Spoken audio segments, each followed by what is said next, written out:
પ્રસાદી બની અને તૈયાર છે તો છે ને એકદમ સરસ, તમને જોતાં જ ખાવાનું મન થઈ જાય તેવી તો ગણેશજી માટે પ્રસાદી બની અને તૈયાર છે।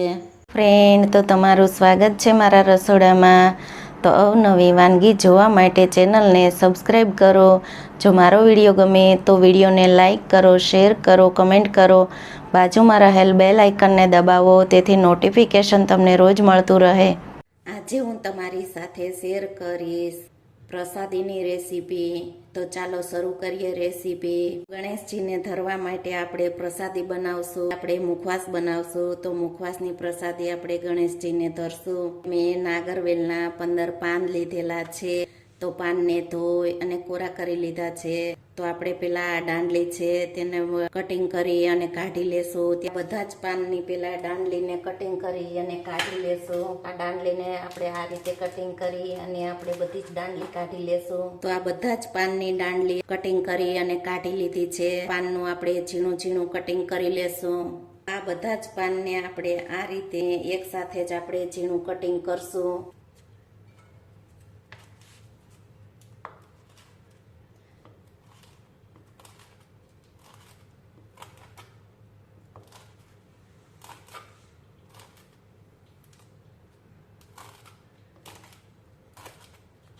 તો પાનમાં આ રીતે આપણે કાપા કરી અને આ રીતનું આપણે ઝીણું ઝીણું કટિંગ કરી લેશું।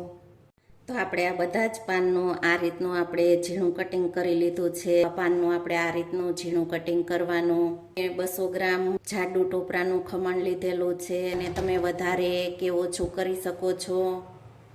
1 કપ આપણે તૂટી ફૂટી લીધેલી છે। 1 કપ મીઠી વરિયાળી લીધેલી છે। અડધો કપ આપણે રેગ્યુલર જે વરિયાળી આવે છે તે લીધેલી છે। તો આ તૂટી ફૂટી અને વરિયાળી તે પણ તમે વધારે કે ઓછી કરી શકો છો। આ 4 વસ્તુનો ઉપયોગ કરશું। સોપારી સલી આવે છે તેનો ઉપયોગ કરી શકો છો। તો હવે આપણે આને મિક્સ કરી દેશું। ટોપરાના ખમણને આપણે આ બાઉલમાં એડ કરી દેશું। તેમાં આ વરિયાળીને એડ કરી દેશું।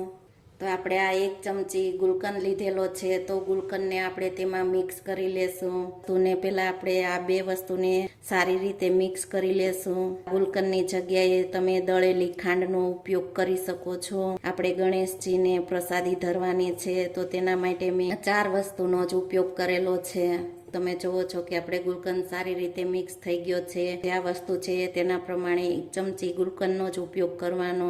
1 ચમચી ગુલકંદનો ઉપયોગ કરશું તેથી આ ટોપરું છે તે એકદમ સારું આ રીતનું કોરું રહેશે। તો આપણે આ કટિંગ કરેલા પાન છે તેને આપણે એડ કરી દેશું। તો પાનને આપણે પેલા મિક્સ કરી લેશું।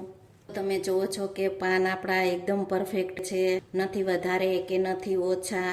આટલા પાનનો જો આ રીતે તમે ઉપયોગ કરશો તો એકદમ પરફેક્ટ રીતે તમારે પ્રસાદી તૈયાર થશે। તો આપણે આ તૂટી ફૂટી છે તેને એડ કરી દેશું। તેને આપણે મિક્સ કરી લેશું। છે ને એકદમ સરસ પ્રસાદી, જો પ્રસાદી જોતા જ તમને ખાવાનું મન થઈ જાય તેવી પ્રસાદી બની અને તૈયાર છે, તમે જોઈ શકો છો। તો આપણે આ પાનની પ્રસાદીમાં આપણે 4 વસ્તુનો જ ઉપયોગ કરેલો છે, તો બીજી કોઈ વસ્તુનો આપણે ઉપયોગ નથી કરેલો। તો છે ને એકદમ સહેલી અને સરળ રીત। તો આ મીઠી વરિયાળી છે તેને આપણે એડ કરી દેશું। આપણે વરિયાળી એડ કરી દીધી છે તો મિક્સ કરી લેશું।